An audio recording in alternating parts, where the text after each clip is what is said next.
আজকে আমাদের বিষয় ঐক্যমতের ফাঁকফোকর এবং এ বিষয় নিয়ে কথা বলতে আমাদের সঙ্গে এই পর্যায়ে যুক্ত হয়েছেন প্রধান উপদেষ্টার বিশেষ সহকারী মনির হায়দার।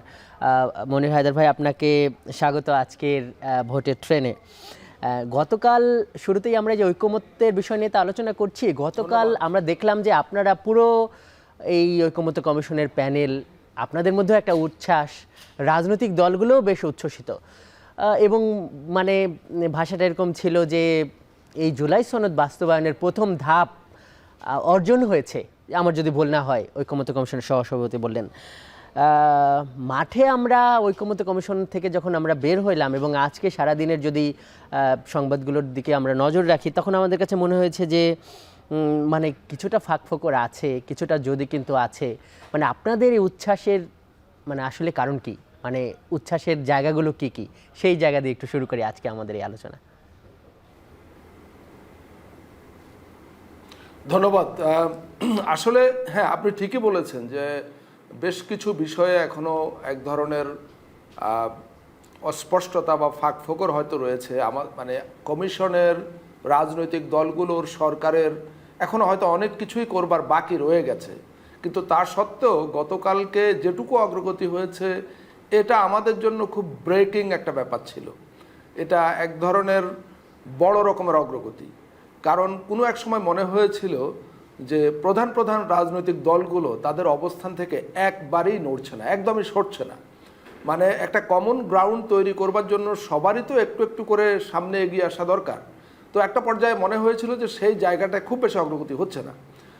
এর মধ্যে আপনি জানেন যে প্রায় 2 সপ্তাহের একটা বিরতি চলেছিল এবং এর আগে সর্বশেষ যেদিন আলোচনা হয়েছিল সেদিন যখন মুলতবি করা হয়, রাজনৈতিক দলগুলোকে কমিশনের পক্ষ থেকে বিশেষভাবে অনুরোধ জানানো হয়েছিল যে এই সময়টায়, প্রায় 2 সপ্তাহ সময়, এই সময়টায় তারা যদি নিজেদের মধ্যে আলাপ আলোচনা করে, ইনফর্মালি আলাপ আলোচনা করে একটা কমন গ্রাউন্ড খুঁজে বের করতে পারেন, তাহলে সেটা পরবর্তী বৈঠকটাকে অনেক বেশি অর্থপূর্ণ করবে। তো সেই পরবর্তী বৈঠকটা গতকাল ছিল এবং সেখানে দেখা গেছে যে বিএনপি, জামাত এবং এনসিপি সহ রাজনৈতিক দলগুলোর তরফ থেকে তাদের আগের যে অবস্থান, যেটা অনেকটা অনড় অবস্থান ছিল, দেখা গেছে যে সেখান থেকে তারা অনেকটা সরবার চেষ্টা করেছেন এবং সেটার প্রকাশ আপনারা দেখেছেন যে নেতৃবৃন্দ তারা তাৎক্ষণিকভাবে সেখানে সংবাদ সম্মেলনে তাদের অবস্থানের কথা জানিয়েছেন এবং ঐক্যমত্য কমিশনের সঙ্গে যখন আলোচনা হয় সেখানেও তারা পরিষ্কার ঘোষণা দিয়েছেন। কিন্তু আবারও আপনার শুরুটাই আমি বলি যে এখনও পর্যন্ত আমরা ওই মঞ্জিলে মকসুদ বা আমাদের গন্তব্যে পৌঁছাতে পারিনি। সেটার জন্য আমাদের আরও অনেকটা পথ হাঁটতে হবে। আপনি জানেন আগামীকাল বাদ দিয়ে পরশু আবার রাজনৈতিক দলগুলোর সঙ্গে আলোচনা আছে।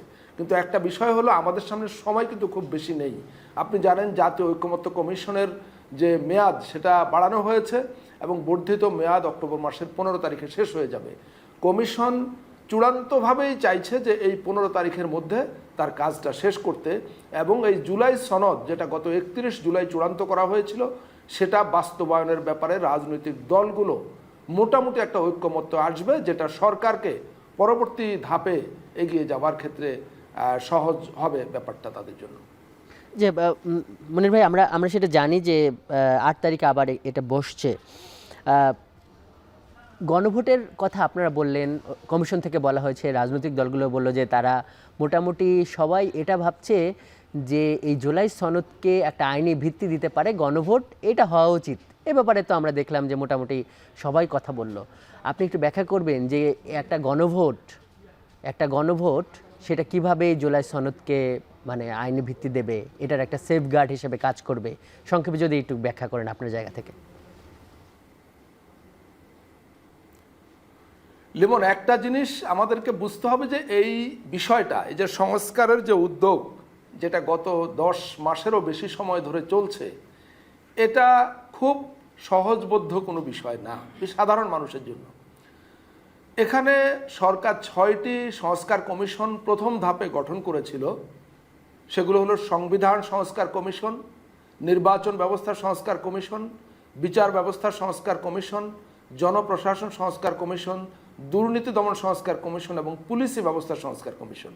এবং আপনি জানেন এই 6টি কমিশন যখন তাদের কাজ শেষ পর্যায়ে নিয়ে এসেছিল, তখনই মাননীয় প্রধান উপদেষ্টা ঘোষণা দেন যে এই 6 কমিশনের যে সমস্ত সুপারিশ পাওয়া যাবে সেই সুপারিশগুলোর ভিত্তিতে একটি জাতীয় সনদ তৈরি করা হবে, যেটাকে আমরা জুলাই জাতীয় সনদ বলছি। এবং সেই সনদ তৈরির প্রক্রিয়ায় রাজনৈতিক দলগুলোকে একটা ঐক্যমত্যে নিয়ে আসা এবং পরবর্তীতে সেই সনদ বাস্তবায়নের ক্ষেত্রে রাজনৈতিক দলগুলোকে যুক্ত করা, এই কাজটা করবার জন্যই জাতীয় ঐক্যমত্য কমিশন গঠন করা হয়। এবং এই কমিশনের সহসভাপতি হিসাবে দায়িত্ব পালন করছেন আগেকার সংবিধান সংস্কার কমিশন যেটা ছিল সেটার যিনি প্রধান প্রফেসর আলী রিয়াজ, অত্যন্ত খ্যাতিমান রাষ্ট্রবিজ্ঞানী, এবং সদস্য হিসাবে রয়েছেন অপর 5 কমিশনের যারা প্রধান ছিলেন তারা। কিন্তু এর মধ্যে দুটো কমিশন বলে রাখা ভালো, জনপ্রশাসন সংস্কার কমিশন এবং বিচার ব্যবস্থা সংস্কার কমিশন। এই দুটোর যারা প্রধান ছিলেন তারা যেহেতু এই কমিশনে কাজ করবার ব্যাপারে তাদের অসামর্থ্যের কথা জানিয়েছিলেন, সে কারণে ওই দুটো কমিশনের 2 জন সদস্য এখানে সদস্য হিসাবে আছেন। তো এই 6 জন সদস্য এবং সভাপতি মাননীয় প্রধান উপদেষ্টা প্রফেসর মোহাম্মদ ইউনূস, এই 7 সদস্য বিশিষ্ট জাতীয় ঐকমত্য কমিশন গত প্রায় 8 মাস ধরে বা 8 মাসেরও বেশি সময় ধরে কাজ করছে। এবং এই 8 মাসে রাজনৈতিক দলগুলোর সঙ্গে 3 ধাপে আলোচনা হচ্ছে। প্রথম ধাপে আলোচনা হয়েছিল, প্রত্যেকটি দলের সঙ্গে আলাদা আলাদাভাবে কমিশন বসেছিল, একটা সিরিজ আলোচনা। তারপরে দ্বিতীয় ধাপে সকল রাজনৈতিক দল এবং জোটের প্রতিনিধিদেরকে নিয়ে একসঙ্গে আলোচনা, এবং সেটা 2 মাসেরও বেশি সময় ধরে চলেছিল। এবং সেটা আপনি জানেন যে টেলিভিশনে লাইভ দেখানো হয়েছিল, সারা দেশের মানুষ।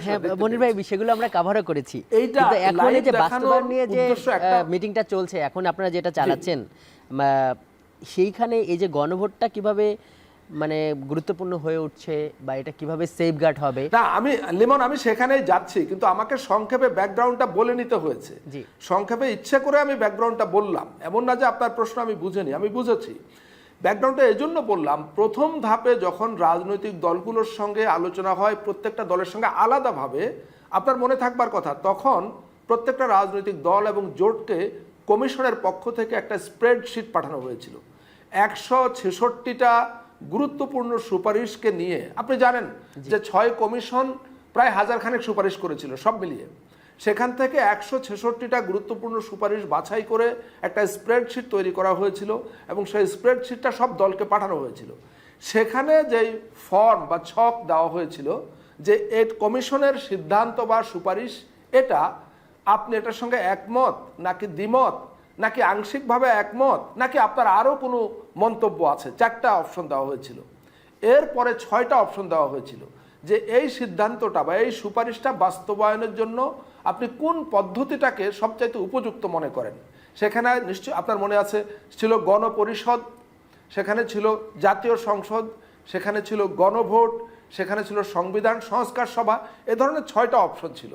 তো গণভোটের অপশনটা কিন্তু সেখানে লেখা ছিল এবং রাজনৈতিক দলগুলো সেই স্প্রেডশিটের জবাব লিখিতভাবে দিয়েছিল।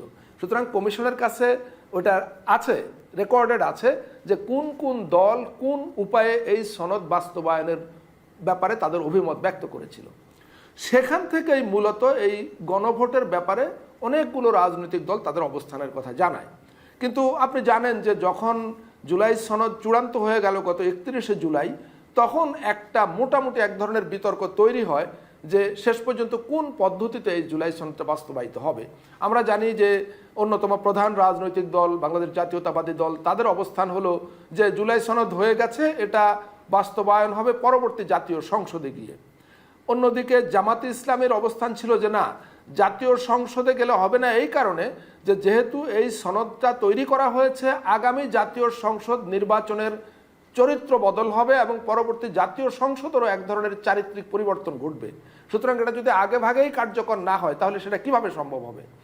আবার পাশাপাশি ন্যাশনাল সিটিজেন পার্টি, তাদের অবস্থান ছিল যে না, একটা কনস্টিটিউয়েন্ট অ্যাসেম্বলির মাধ্যমে একটা নতুন সংবিধান তৈরি করতে হবে। যদিও তারা এই সংস্কারের আলোচনায় পুরোপুরি যুক্ত ছিল, কিন্তু বরাবরই তাদের একটা অবস্থান ছিল যে একটা নতুন সংবিধান তারা চায়। এক পর্যায়ে যখন নতুন সংবিধানের জায়গায় আসলে যাওয়া হলো না এবং এই ব্যাপক ভিত্তিক সংস্কারের একটা আলোচনা চললো এবং তার মধ্য দিয়ে একটা জুলাই জাতীয় সনদের ড্রাফট চূড়ান্ত করা হলো, তারা কিন্তু এটা মেনে নিয়েছিল। কিন্তু তাদের অবস্থান ছিল যে এটা একটা গণপরিষদ বা কনস্টিটিউয়েন্ট অ্যাসেম্বলির মাধ্যমে বাস্তবায়িত হবে। তার মানে মোটা দাগে এই 3টি দলের 3টি অবস্থান ছিল। তো এখান থেকে এই গণভোটের জায়গায় আসা, আপনি জানেন যে জাতীয় ঐকমত্য কমিশন ধারাবাহিকভাবে গত 2 মাসেরও বেশি সময় ধরে, প্রায় 2.5 মাস ধরে একটা বিশেষজ্ঞ প্যানেলের সঙ্গে ধারাবাহিকভাবে আলোচনা করেছে।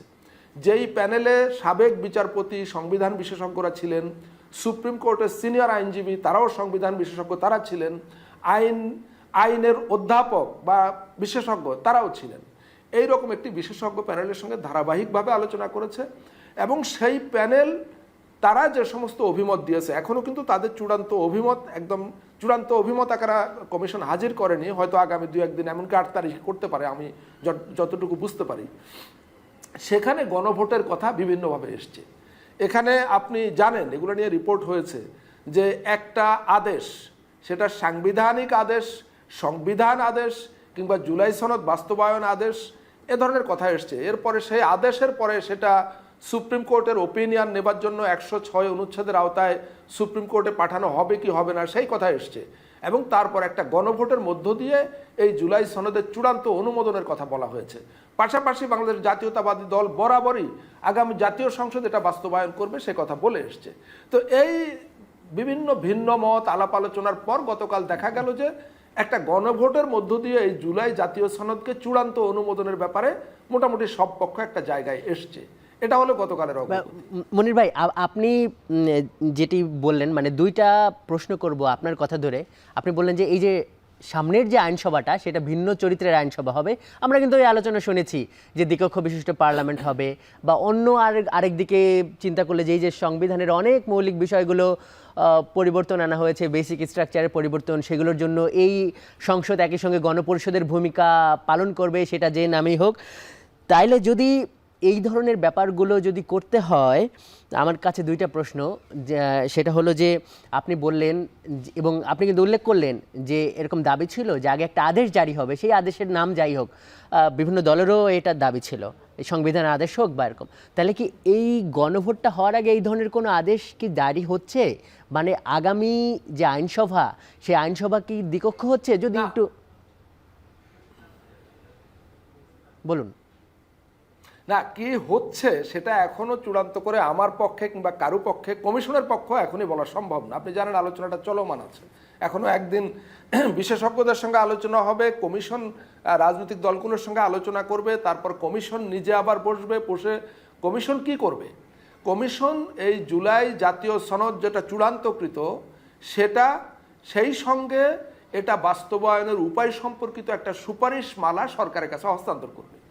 তো হস্তান্তর করার পর সরকার ঠিক কোন সুপারিশটা, মানে কোন উপায়টা বেছে নেবে, একাধিক উপায় দেওয়া হবে যতটুকু আমি জানি, একাধিক বাস্তবায়নের একাধিক উপায় সাজেস্ট করা হবে, রেকমেন্ড করা হবে।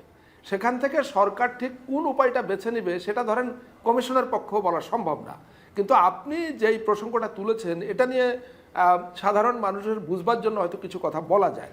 দেখুন, যেই বিতর্কটা হচ্ছে এটা কিন্তু পুরো জুলাই সনদের বাস্তবায়ন নিয়ে হচ্ছে না। পুরো জুলাই সনদের 3 ধরনের সুপারিশ আছে। কিছু সুপারিশ আছে যেগুলো সরকার নির্বাহী আদেশে বাস্তবায়ন করতে পারে। এই ধরনের সুপারিশগুলোর বাস্তবায়ন অলরেডি চলছে, অনেকগুলো বাস্তবায়িত হয়ে গেছে।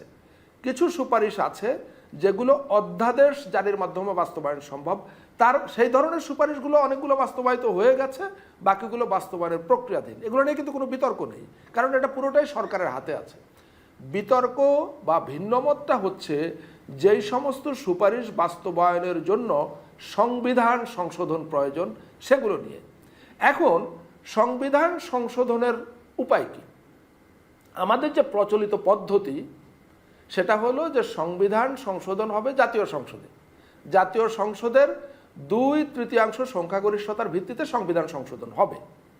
কিন্তু যেটা সংবিধানে লেখা নাই কিংবা কোনো আইনেও বলা নাই, ধারণাগতভাবে একটা বিষয় বা কি বলবো যে প্রথাগতভাবে একটা বিষয় সুপ্রতিষ্ঠিত যে সংবিধানের কিছু বেসিক স্ট্রাকচার বা মৌলিক কাঠামো আছে, সেগুলো সংশোধন করতে হলে শুধুমাত্র সংবিধান দিয়ে, জাতীয় সংসদ দিয়ে হয় না।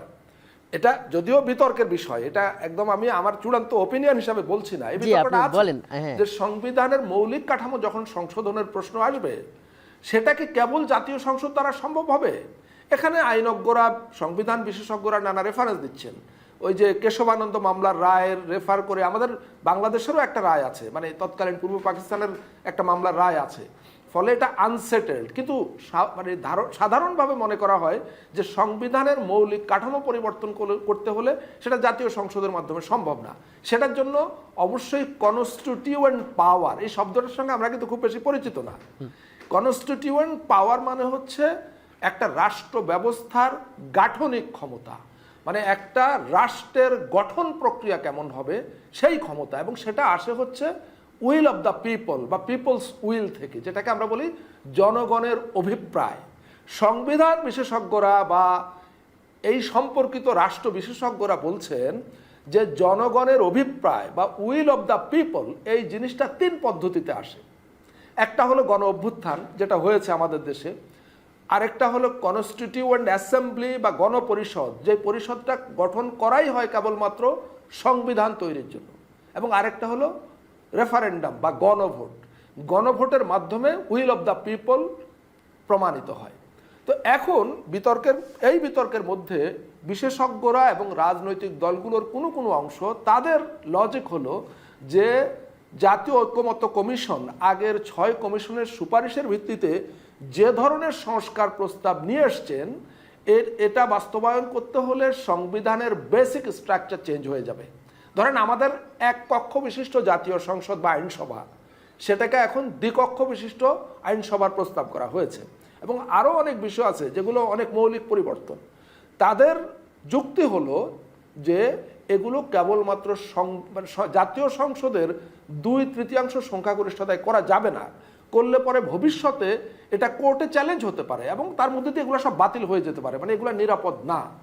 যারা এই যুক্তি দিচ্ছেন তাদের বক্তব্য হলো যে এমন পদ্ধতিতে জুলাই সনদের এই সমস্ত সংস্কার প্রস্তাব বা সুপারিশ বাস্তবায়ন করতে হবে যেই পদ্ধতি বা প্রক্রিয়ার মধ্য দিয়ে গেলে ভবিষ্যতে কখনো এগুলো বাতিল হওয়ার কোনো ঝুঁকি থাকবে না, কিংবা এগুলো কোর্টে চ্যালেঞ্জ হওয়ার কোনো সম্ভাবনা থাকবে না। জি জি মনির ভাই, আমরা আমরা আপনার কাছে আবারও আসবো। এখানে অনেকগুলো প্রশ্ন আছে যে এই যে যেটি আপনি বললেন যে রাজনৈতিক দলগুলো সিদ্ধান্ত নেবে, এবং আপনি একই সঙ্গে বললেন যে সরকারের কাছে অনেকগুলো প্রস্তাব পাঠানো হবে, তাহলে মানে এই ঐক্যমত্য কমিশন থেকে রাজনৈতিক দলগুলো যে প্রস্তাব, ভুল বোঝা যাবে না। সিদ্ধান্ত কি কোন পথে অগ্রসর হবে চূড়ান্ত সিদ্ধান্ত নেবে সরকার, রাজনৈতিক দলগুলোর মতামতের ভিত্তিতে এবং বিশেষজ্ঞদের ওপিনিয়ন, তাদেরও মতামত, প্রধানত রাজনৈতিক দলগুলোর মতামত এবং বিশেষজ্ঞদের বিভিন্ন রকম উপদেশ, এগুলোর সংমিশ্রণে চূড়ান্ত সিদ্ধান্তটা কিন্তু সরকার নেবে। সেটা জাতীয় ঐক্যমত্য কমিশনও নেবে না, রাজনৈতিক দলগুলো নেবে না। কিন্তু সরকার রাজনৈতিক দলগুলোকে বাইপাস করে বা তাদের মতামতকে উপেক্ষা করে কিছু করতে চায় না বলেই গত 8 মাস 9 মাস ধরে এই আলোচনাগুলো চলছে। মনির ভাই, আপনি নিশ্চয়ই শুনতে পেয়েছেন যে তৃণমূল মানুষের কথা। তারা বলছে যে এই যে এত এত সংস্কার, এই যে গণভোট বা অনেক কিছুই তো সাংবিধানিক অনেক অনেক পরিবর্তন সংস্কার কথা বলা হয়েছে, তো এই যে প্রান্তিক মানুষকে সচেতন যে করা গেল না, তারা যে এই বিষয়গুলো এতদিনও বুঝতে পারলো না, কিংবা এই গণভোট সম্পর্কেও যে জানে না, ঐক্যমত্য কমিশন কি এই দায়টা নেবে যে তারা মানে তাদের এটা একটা ব্যর্থতা বা দুর্বলতা যে মানুষকে আরও বেশি এনগেজ করা দরকার ছিল?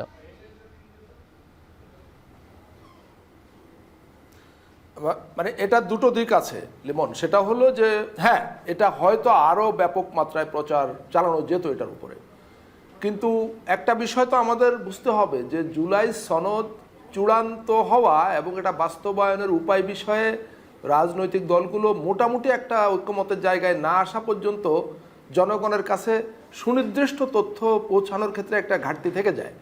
আমি মনে করি যে এখন সে পর্যায়টা এসছে। আমরা জানি যে যে গণভোটের কথা বলা হচ্ছে, কোনো কোনো দল সেটা অবিলম্বে করার কথা বললেও মেজরিটি পার্টিগুলো বলছে যে এটা আগামী জাতীয় সংসদ নির্বাচনের দিন হবে গণভোট।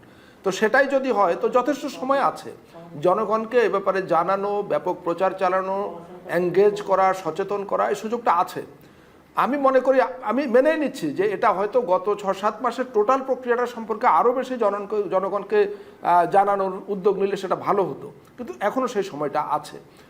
আর আরেকটা হলো যে এই বিষয়গুলো এমন টেকনিক্যাল, বিশেষ করে সাংবিধানিক যে সংস্কারগুলো বা সব সংস্কারের ক্ষেত্রেই, যে এগুলো আমরা যাদেরকে বিশেষজ্ঞ মনে করি আমি দেখতে পাচ্ছি যে তারাই ঠিকঠাক মতো বুঝতে পারছেন না। সুতরাং সাধারণ মানুষ যে খুব সহজে বুঝে যাবেন ব্যাপারটা এমন না, কিন্তু যে করেই হোক তাদেরকে আমাদের বোঝানোর চেষ্টা করতে হবে। লিমন, আমি আমার একটা হতাশার কথা আপনাকে বলে রাখি যে যেহেতু এই প্রক্রিয়ার সঙ্গে যুক্ত আছি নিবিড়ভাবে, তো এই সম্পর্কিত সমস্ত খবরাখবর মতামত এগুলো তো দেখতে হয়, লক্ষ্য করতে হয়। আমি এমন এমন বিশেষজ্ঞ বা অত্যন্ত সম্মানিত নাগরিক যারা বরেণ্য তাদের মুখ থেকে সংস্কার সম্পর্কে এমন এমন মন্তব্য শুনেছি, আমি স্তম্ভিত হয়ে গেছি। যে দেখা যাচ্ছে সংস্কার কমিশনগুলো কিংবা জাতীয় ঐক্যমত্য কমিশন যে সুপারিশ করেইনি, তারা বলছেন কমিশন এই ধরনের উদ্ভট সুপারিশ করেছে। আমি নাম ধরেই বলি, ধরেন আমাদের অত্যন্ত প্রিয় শ্রদ্ধেয় ডক্টর সলিমুল্লাহ খান, তিনি একটা বক্তৃতায়, ভিডিও আছে আপনি পাবেন, উনি বলেছেন ঐক্যমত্য কমিশন একটা অদ্ভুত রকমের সুপারিশ করেছে যে আপার হাউস গঠনের কথা বলা হয়েছে, সেখানে 30% সদস্য প্রেসিডেন্ট মনোনয়ন দেবেন। অথচ আদতে এরকম কোনো সুপারিশ ঐক্যমত্য কমিশন করেনি, কিন্তু তিনি এটা বলেছেন। আমি গতকালকে প্রথম আলো পত্রিকায় সিনথিয়া ফরিদ নামের একজনের একটা লেখা পড়লাম সংস্কার বিষয়ে, এবং তিনি সুপ্রিম কোর্টের আইনজীবী, সংবিধান বিশেষজ্ঞ। তিনি কি বলেছে আমি আপনাকে পড়ে শোনাচ্ছি। তিনি বলেছে, জুলাই সনদ এখনো চূড়ান্ত হয়নি, এটা নিয়ে রাজনৈতিক দলগুলোর সঙ্গে ঐক্যমত্য কমিশনের কথাবার্তা শেষ পর্যায়ে, কিন্তু যে খসড়া প্রকাশিত হয়েছে তাতে মনে হতে পারে জুলাই সনদের বড় অংশই বিগত আওয়ামী লীগ শাসনামলের দুর্নীতি, লুটপাট, অন্যায়, অত্যাচার, নির্যাতন, নিপীড়নের বিরুদ্ধে একটি প্রতিক্রিয়া। এটা টোটালি বেসলেস, আসলে ব্যাপারটা মোটেও এরকম না। তিনি আরেকটা বলেছেন, জুলাই সনদের একটি সীমাবদ্ধতা হলো এখানে কেবল গত 15 বছরের অপরাধের বিচার দাবি করা হয়েছে। আপনি তো লিমন, আমি দেখেছি শুরু থেকে এটা কাভার করেন, আপনি কি এমন কিছু পেয়েছেন যে জুলাই সনদে গত 15 বছরের বিচার দাবি করা হয়েছে? জুলাই সনদটা করবার ক্ষেত্রে যেই জিনিসটা জাতীয় ঐক্যমত্য কমিশন মূল গোল হিসাবে সেট করেছিল, সেটা হলো বাংলাদেশে যাতে আর কখনোই গত 16 বছরের মতো কোনো মাফিয়াতান্ত্রিক ফ্যাসিবাদী শাসন কায়েম না হতে পারে, সেটা নির্বাচিত হোক কিংবা অনির্বাচিত হোক। কোন শক্তি যাতে বাংলাদেশের মানুষের উপরে এরকম দানবের মতো চেপে বসতে না পারে, সেই জন্য মনির ভাই, কিন্তু এই সমালোচনাটা তো আছে যে এই যে আপনারা প্রয়োজনের চেয়ে অনেক বেশি সময় ক্ষেপণ করেছেন, এবং যেটি আপনি আপনার বক্তব্যেও বললেন, এখন অবশ্য বলছেন যে না, সরকার যে কোনো একটা পথ বের করে সরকার সিদ্ধান্ত নেবে যে এই সনদ কীভাবে বাস্তবায়ন করা যায়। আপনি শুধু এই ঐক্যমত্য কমিশনের সদস্য না, আপনি প্রধান উপদেষ্টার প্রতিনিধি হিসাবে এখানে আছেন, তার মানে আপনাকে সরকার নিয়েও প্রশ্ন করা যায়। তাহলে আপনার কি মনে হয় যে যে সরকার যেটা জনগণের জন্য কল্যাণ, এবং আপনারা কখনো কখনো দাবি করছেন যে আপনার গণঅভ্যুত্থানের সরকার, যদিও কালকে অনেক রাজনীতিক বলছে যে আপনাদের কনস্টিটিউয়েন্ট পাওয়ার নেই যেটা গণঅভ্যুত্থানের সরকারের থাকে, তো এই যে আপনারা আপনাদের ভারটা বুঝতে পারেন নাই, বা এই সংস্কার করার ক্ষেত্রে আপনারা মানে আপনাদের মর্যাদাটা বুঝতে পারেন না, এই সমালোচনাটা তো আছে এবং অনেক সময় নিয়ে ফেলছেন। ওকে, এটা আমি আপনার প্রশ্নটা আমার কাছে কিন্তু খুব বেশি পরিষ্কার না। আপনি অনেক সময় নিয়ে ফেলেছি বলতে এ পর্যন্ত আগের যে 6টি কমিশন এবং জাতীয় ঐক্যমত্য কমিশন সব মিলিয়ে এটা 10 মাসের কিছুটা বেশি সময় অতিবাহিত হয়েছে। লিমন, আপনি যদি স্টাডি করেন এটার উপরে, তথ্য ঘেটে দেখেন, আপনি পাবেন যে যেই স্কেলের সাংবিধানিক সংস্কারের উদ্যোগ নেওয়া হয়েছে, এই স্কেলের সংস্কার সাধনের জন্য পৃথিবীর অন্যান্য দেশে কতটা সময় লেগেছে? ন্যূনতম লেগেছে 2.5 বছর। কারণ এটা তো ব্যাপক অভিজ্ঞতার ভিত্তিতে আমাদের যে সমস্ত তিক্ত অভিজ্ঞতা আছে সেই অভিজ্ঞতাগুলোর আলোকে এমন একটা পদ্ধতি কমিশনকে খুঁজে বের করতে হচ্ছে যাতে ভবিষ্যতে এই তিক্ত অভিজ্ঞতাগুলোর মুখোমুখি এই জাতিকে আর না হতে হয়। এই কাজটা খুব সিম্পল না যে কিছু লোক একদিন বা কয়েকদিন বসলো এবং তাদের মাথা থেকে কিছু আইডিয়া চলে আসলো, সেটা একটা রিপোর্ট বা সুপারিশ আকারে দিয়ে দিল, বাস্তবায়ন হয়ে গেল। এটা মোটেও সেরকম না, এটা এত ব্যাপক ভিত্তিক একটা কাজ। আমি আমার অভিজ্ঞতা থেকে আপনাকে বলি, দিন রাত কাজ করেছে কমিশনের সকল সদস্য, কমিশনের সহসভাপতি যার নেতৃত্বে মূল কাজটা হয়েছে। আমাদের যেটুকু আপনারা ফর্মাল কাজ দেখেন, রাজনৈতিক দলগুলোর সঙ্গে আমরা মিটিং করি, আপনি বিশ্বাস করুন, আপনার মাধ্যমে এই দর্শকদের উদ্দেশ্যে জানাতে চাই, এর চাইতে কয়েক গুণ বেশি কাজ আমাদেরকে ইনফরমালি বা অনানুষ্ঠানিকভাবে করতে হয়েছে, এখনো হচ্ছে। সেটা মনির ভাই আমরা বিশ্বাস করি, সেটা মনির ভাই আপনি বলছেন সেটা বিশ্বাস করি, আমাদের দর্শকরাও হয়তো সেটা বিশ্বাস করবেন। কিন্তু যে সমালোচনা আসছে, যেমন আমরা এই এনসিপির আহ্বায়ক, উনি বলছেন যে এই সরকার বা এই উপদেষ্টারা বুঝতে পারে নাই যে তারা এই গণঅভ্যুত্থানের সরকার, তারা এই এই এই আত্মবিশ্বাস নিয়ে কাজ করতে পারে না। আপনার কাছে কি মনে হয় এই যে সংস্কার বাস্তবায়নের ক্ষেত্রে সরকারের এই ধরনের একটা আত্মবিশ্বাসহীনতা আছে? দেখুন, আমি সরকারের আত্মবিশ্বাসহীনতা আছে এটা আমি বলবো না, কিন্তু মানুষ যখন কাজ করতে যায় মানুষের অনেক ভুল হয়। অনেক সময় যে কাজটা হয়তো আগে করা উচিত ছিল সেটা অনেক পরে মনে হয় যে আগে এভাবে করলে হয়তো ভালো হতো। এটা আমাদের ব্যক্তি জীবনেও হয়, সামাজিক জীবনেও হয়, পারিবারিক জীবনেও হয়, রাষ্ট্রীয় জীবনেও হয়। আমরা কি আফসোস করতে পারি না, আক্ষেপ করতে পারি না যে 1971 সালে একটা মুক্তিযুদ্ধে যেখানে লাখো মানুষ জীবন দিয়েছিল, সেই মুক্তিযুদ্ধের লাখো মানুষের জীবনের বিনিময়ে যে দেশটা যাত্রা শুরু করেছিল, আমরা কি সঠিক যাত্রাটা তখন শুরু করতে পেরেছিলাম? পারিনি বলেই তো গত 53-54 বছর আমাদেরকে এত ভোগান্তিতে পড়তে হয়েছিল। জুলাই অভ্যুত্থান আমাদের জন্য একটা নতুন সুযোগ তৈরি করেছে। হ্যাঁ, অভ্যুত্থানের পরপর কিছু কিছু কাজ করা গেলে হয়তো এর চাইতে বেটার করা যেত, কিন্তু সেটা করা যায়নি বলে এখন করা যাবে না তা তো না। এই সরকারের কনস্টিটিউয়েন্ট পাওয়ার আছে কি নাই এটা একটা তর্কের বিষয়, তর্কটা কেউ কেউ করছেন, আমি সেই তর্কের কোনো ইতি টানবো না। কিন্তু এটা তো সত্য যে এই সংস্কার প্রক্রিয়া 24-এর গণ অভ্যুত্থানেরই ধারাবাহিকতা, এই সংস্কার প্রক্রিয়া 24-এর গণ অভ্যুত্থানেরই অবিচ্ছেদ্য অংশ। গণ অভ্যুত্থান না হলে কি এই সংস্কারের কথা আমরা বলতে পারতাম? গণ অভ্যুত্থান না হলে কি এই 30-32টা বা 45টা রাজনৈতিক দলকে নিয়ে আমরা মাসের পর মাস একই ফোরামে বসে আমরা আলোচনা করতাম রাষ্ট্র সংস্কারের, সংবিধান সংস্কারের? সুতরাং এটা গণ অভ্যুত্থানেরই অংশ। হয়তো গণ অভ্যুত্থানের পরপরে কি করা উচিত ছিল কি ছিল না সে নিয়ে তর্ক হচ্ছে, কিন্তু সেই তর্কের কারণে তো আমরা বা জাতীয় ঐকমত্য কমিশন, সরকার তথা দেশের জনগণ এখানে ক্ষান্ত দিতে পারে না যে যেহেতু তখন হয়নি এখন আর কিছু হবে না, এটা বাদ দাও। আমাদেরকে তো কোনো না কোনো ভাবে একটা মেকানিজম বের করতে হবে এবং আমরাও আশা করি, নিশ্চয়ই আমাদের দর্শকরাও আশা করে, দেশের মানুষ আশা করে সেই একটা দারুণ পথ উন্মোচিত হবে যেটি গণ অভ্যুত্থানের আকাঙ্ক্ষা। মনির হায়দার ভাই, আজকের ভোটে ট্রেনে যুক্ত হওয়ার জন্য আপনাকে অনেক অনেক ধন্যবাদ।